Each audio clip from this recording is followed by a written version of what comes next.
Dopo le tensioni fuori da Palazzo Bo della scorsa settimana, durante il Senato accademico che ha respinto la mozione che chiedeva di interrompere i rapporti scientifici con le università israeliane, nuova azione degli studenti dei collettivi di Spazio Catai e Potere al Popolo, che questa mattina hanno occupato l'aula Ederle dell'Università di Padova per chiedere nuovamente alla rettrice Daniela Mapelli di discutere una mozione relativa al boicottaggio accademico di Israele. Chiediamo prima di tutto un incontro pubblico come quello che è avvenuto a Napoli e in altre università italiane. Noi ci chiediamo se la rettrice abbia veramente a cuore la democrazia, visto che reprime costantemente il dissenso di noi studenti e studentesse attraverso la militarizzazione dell'università e la chiusura degli ingressi. Vogliamo un incontro pubblico perché pubblico deve essere il dibattito rispetto al boicottaggio accademico. Tra le richieste alla rettrice anche l'interruzione di un accordo con ENI, la cui proroga è prevista il prossimo 27 maggio. L'università non ha ancora preso posizione riguardo al genocidio in corso, l'occupazione dei territori palestinesi, non ha chiesto il cessate il fuoco e continua a collaborare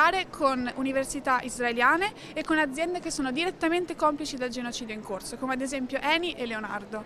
Noi riteniamo che questo non sia accettabile. Il gruppo di studenti ha convocato per domani pomeriggio alle 17:30 nel cortile di Palazzo Bo un'assemblea pubblica. L'intenzione è quella di rimanere in aula a Ederle fino a quando la rettrice non darà un appuntamento per un confronto.